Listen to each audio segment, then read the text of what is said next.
Welcome to another episode of Butler's Inventor Playground.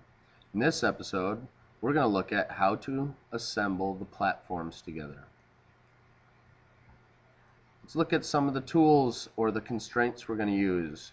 We're going to be using insert aligned so that we can attach the poles into the holes. We're going to use insert opposed so we can put this short pole on top of here. And then we're going to use an angle constraint so that we can turn this tri-platform so it lines up in the direction we'd like.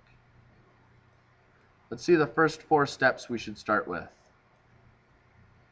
Place the main platform, which is this. Ground it so it can't move. We're going to make sure we ground one part, and that's the main platform, only one part.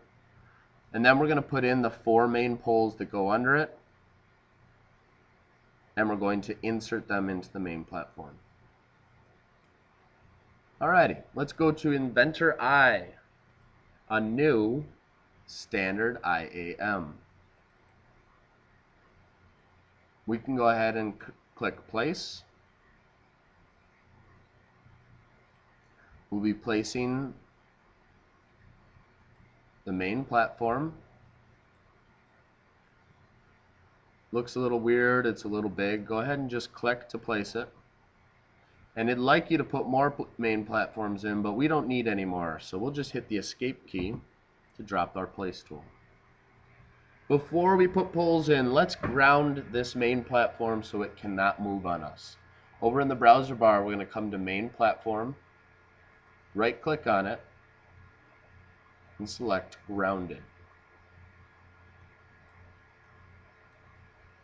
Then we're going to come into place, and we're going to put 4 main poles. 1, 2, 3, 4 main poles. Hit escape to drop your tool. We can come up to constrain. For the poles, we're going to be using the insert command, and we want them to be aligned with the holes. So we're going to go insert aligned.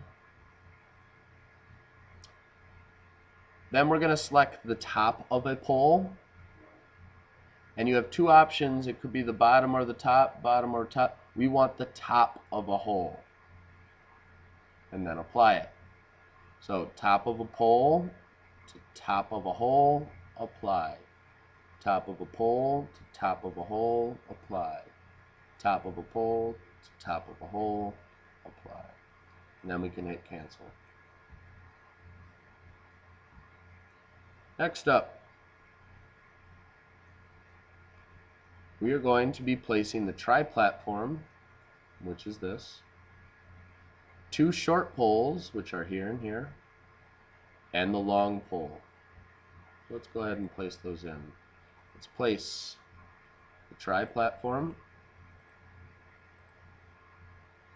place a long pole, place short pole, and we'll put 2 of those in there, 1, 2, and then we can hit escape. When I'm looking at my drawing here, you're going to notice that that tri-platform is in a little bit different orientation than it is right now. So I really have to look at this, and it looks like along my angled edge, I'm going to have a long pole over here. And that looks like it'd be right into here. So let's go up, constrain, insert, aligned, and we're going to put the long pole, the top of it, into the top of the tri-platform and apply. Make sure it's going in this hole over here.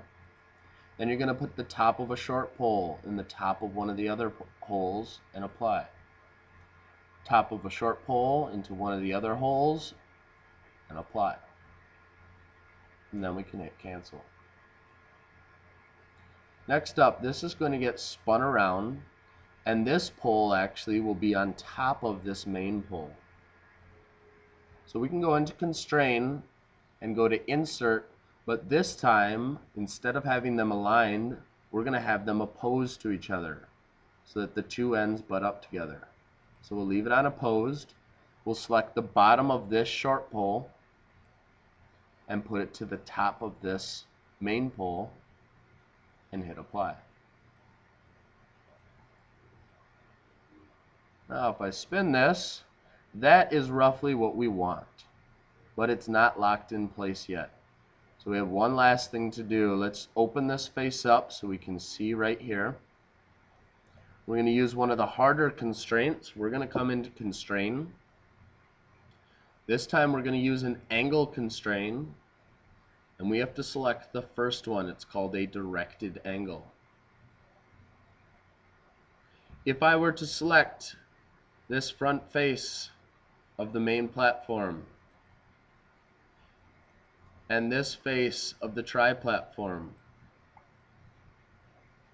it's going to put them at a 0-degree angle together. But there's a way we can flip this around so that they're facing each other. We're going to change this angle from 0 to 180. And then we can apply. Now, if I hit escape and drop all my tools, I shouldn't be able to spin the tri-platform.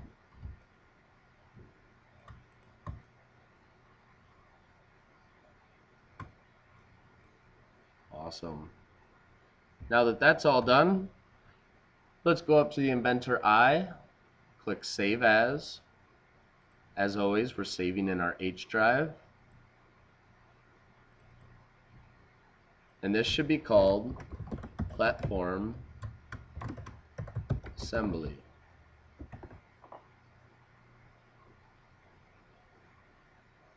And you can click Save. There you go.